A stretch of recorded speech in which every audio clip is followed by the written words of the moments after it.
Em nome do Pai, do Filho e do Espírito Santo. Amém. Pelo sinal da Santa Cruz, livra-nos Deus, nosso Senhor, dos nossos inimigos. Em nome do Pai, do Filho e do Espírito Santo. Amém. Augusta, Rainha do céu, Senhora dos anjos, vós que recebeste de Deus o poder e a missão de esmagar a cabeça de Satanás, humildemente vos rogamos que envieis vossas legiões celestes para que persiga e combata os demônios por toda parte, refreando sua audácia e precipitando no abismo.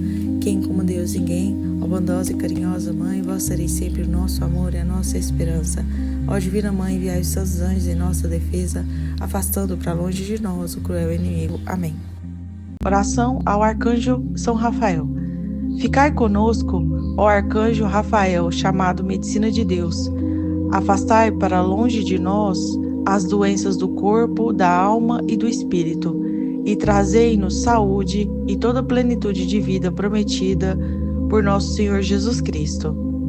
Glorioso Arcanjo Rafael, que vos dignaste tomar a aparência de um simples viajante para vos fazer o protetor do jovem Tobias.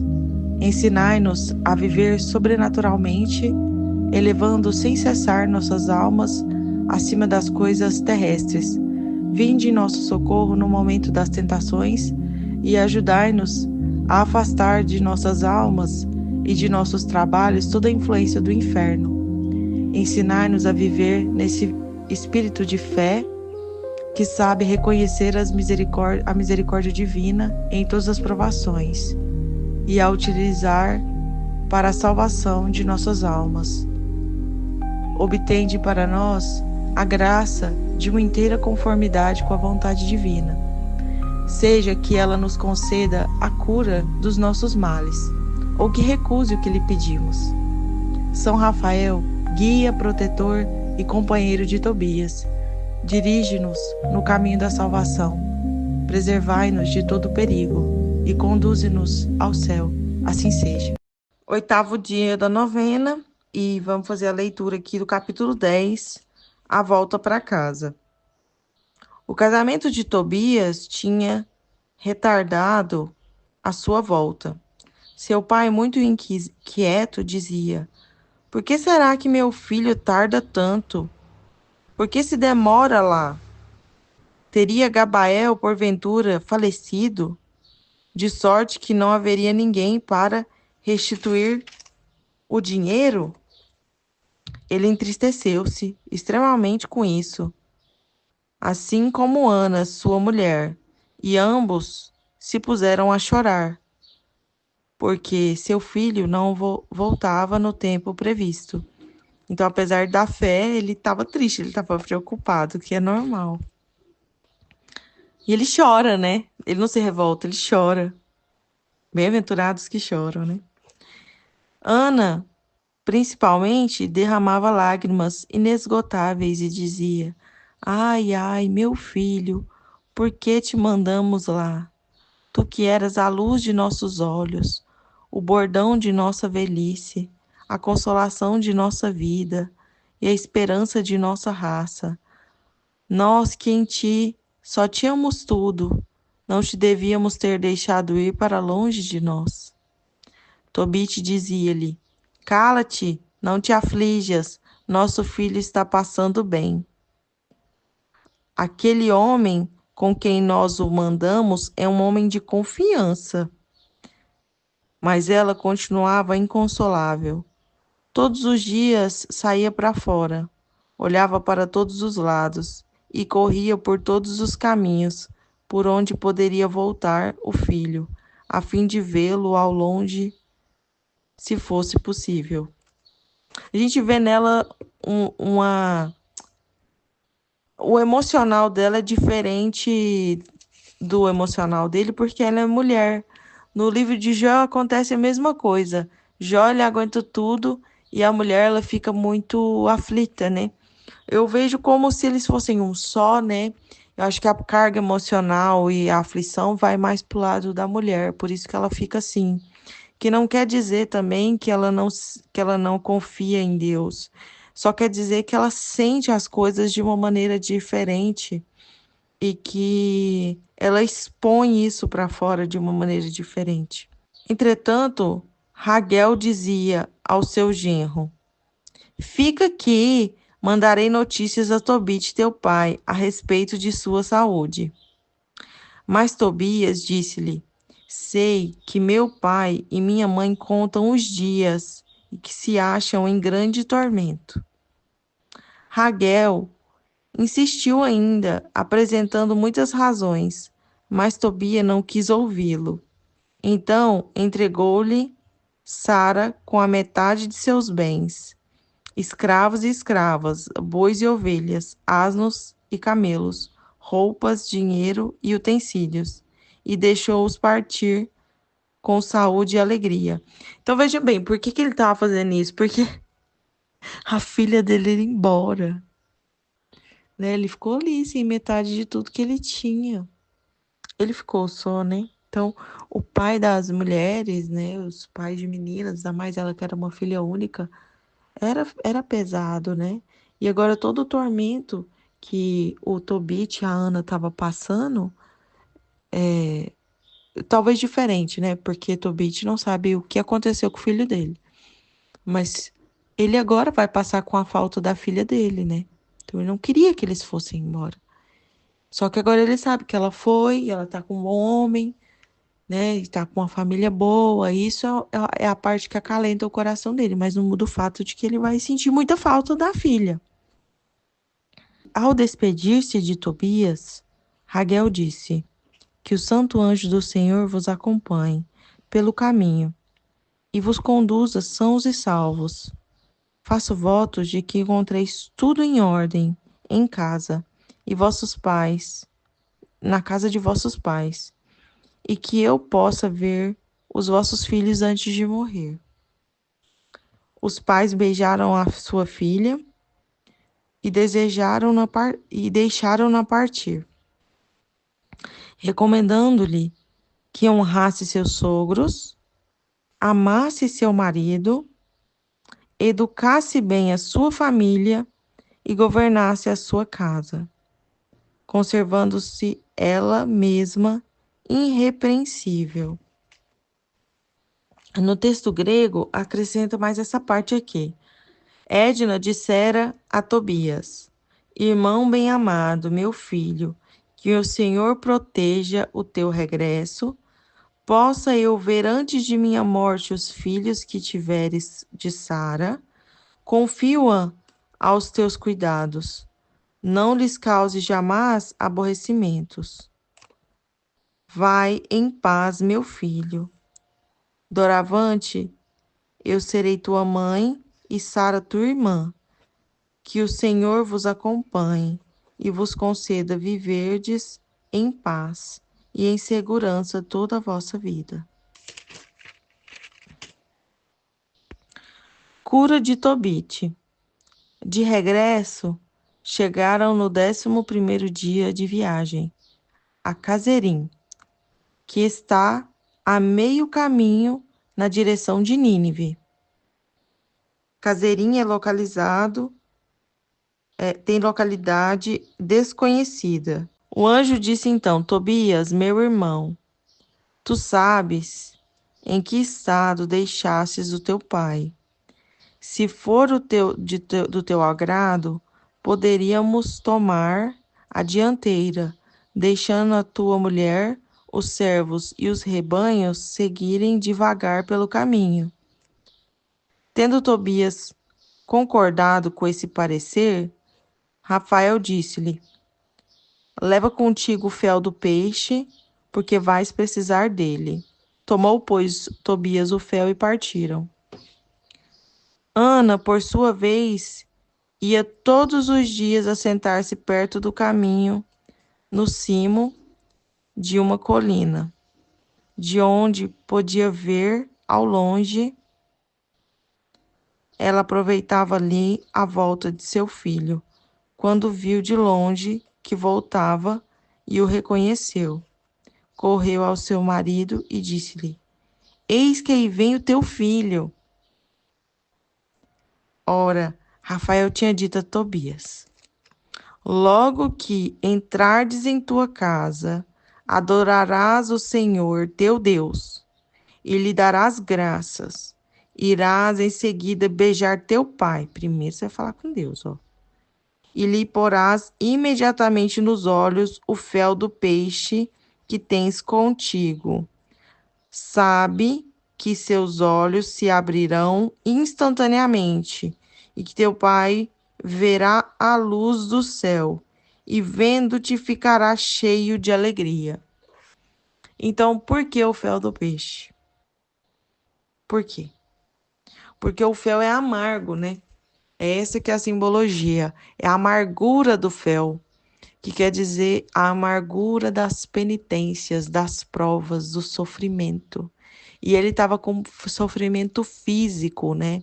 Que é bem difícil, porque além do sofrimento emocional com certeza ele estava sofrendo, assim como a menina estava sofrendo, Sara estava sofrendo, ele sofria na própria carne todo aquele sofrimento, aquelas dores, aquela amargura. E ele ainda tinha que suportar ali, né, a, a mulher também que não tinha muita sabedoria na situação, que estava muito aflita. Então, é isso que quer dizer o fel. Por isso que ele usa o fel, né, a vesícula ali do peixe. Por causa disso, porque às vezes a gente tem que suportar mesmo as provações da vida, suportar as amarguras da vida, os sofrimentos, as tristezas. E aquele que consegue passar por tudo isso, e nesse momento a gente sempre fica meio cego. É muito difícil você dizer que você está passando por um sofrimento e está entendendo absolutamente tudo. Você não entende tudo.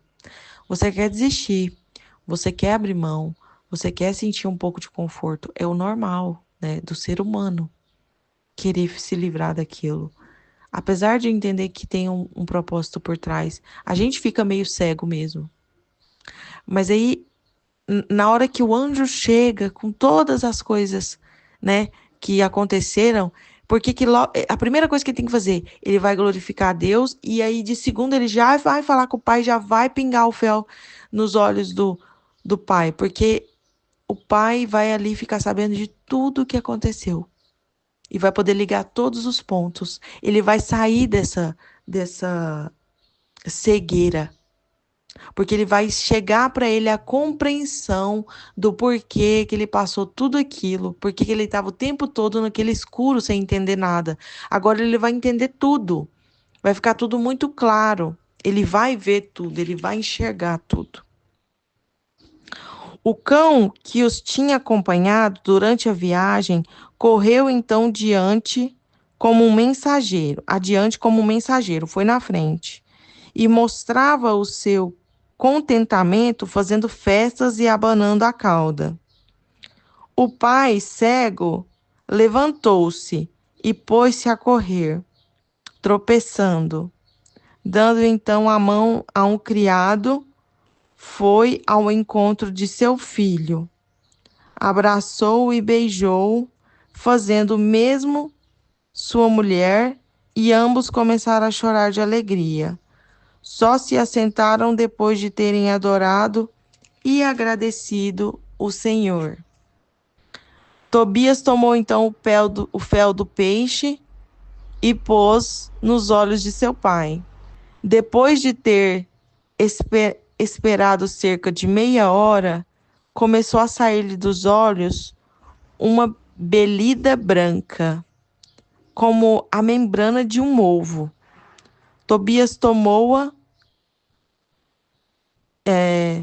e arrancou dos olhos de seu pai, o qual recobrou instantaneamente a vista. E louvaram a Deus, ele e sua mulher, e todos os que o conheciam. Bendigo-vos, Senhor, Deus de Israel, dizia ele, porque depois de me terdes provado, me salvastes. Eis que vejo meu filho Tobias. 7 dias depois, chegou também Sara, mulher de seu filho, com todos os seus servos, em boa saúde, com os rebanhos e camelos, o grande dote da esposa e mais o dinheiro recebido de Gabael. Eles estavam muito mais ricos. Tobias contou aos seus pais todos os benefícios que Deus lhe tinha feito, por intermédio de seu guia. Chegaram também Aicar e Nadab, primos de Tobite. Aquele Aicar é o que ajudou ele lá, né? Que ele era funcionário do rei. Felizes de poderem congratular-se com ele pelos benefícios que Deus lhe tinha prodigalizado. Aicar e Nadab. Há divergências entre as diversas versões latinas e gregas a respeito do grau de parentesco que tinham em esses personagens com o Tobit. É um adendo que está aqui. Durante 7 dias houve festa e grande regozijo. Amanhã a gente vai ler a última parte, né, que é quando Rafael se manifesta para eles. E aí tudo é revelado, né, como uma grande... Tudo sendo orquestrado mesmo por Deus de maneira próxima. É um livro muito bonito mesmo. Só de pensar que tudo que ele deu para as pessoas e ele ajudou as pessoas, né? Aqui nesse livro mostra que ele era devoto às almas do purgatório.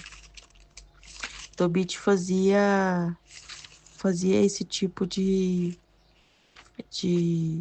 culto, né? Ele ajudava também as almas do purgatório nesse tipo de intenção.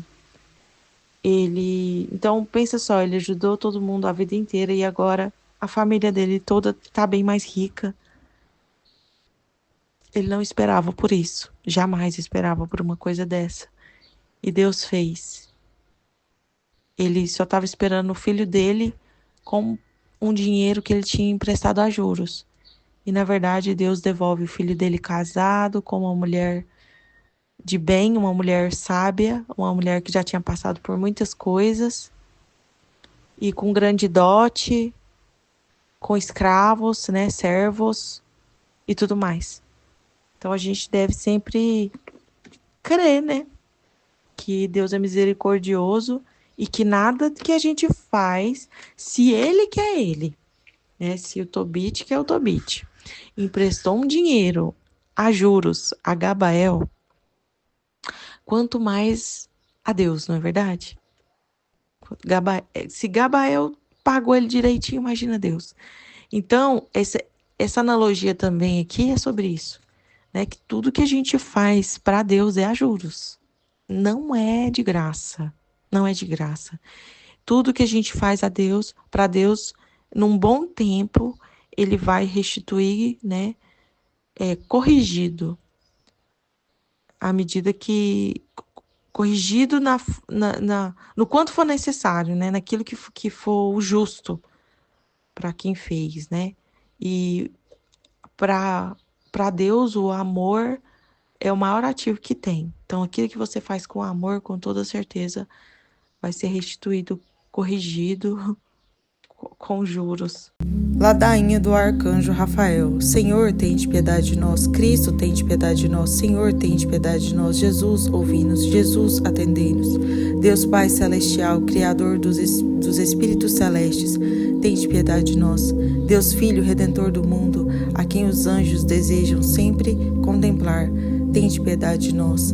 Deus Espírito Santo, felicidade dos espíritos bem-aventurados, tende piedade de nós.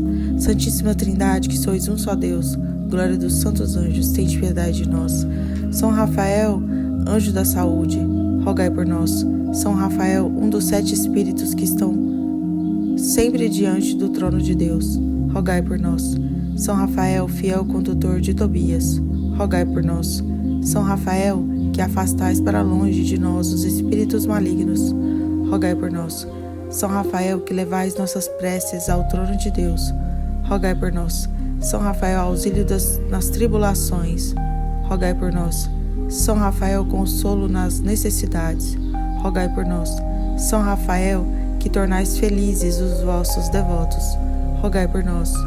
Jesus Cristo, felicidade dos anjos, perdoai-nos. Jesus Cristo, glória dos espíritos celestes, ouvi-nos.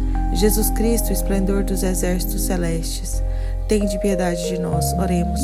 Ó Deus, que em vossa inefável providência fizeste São Rafael, o condutor fiel de vossos filhos em suas viagens, humildemente vos imploramos que possamos ser conduzidos por ele no caminho da salvação.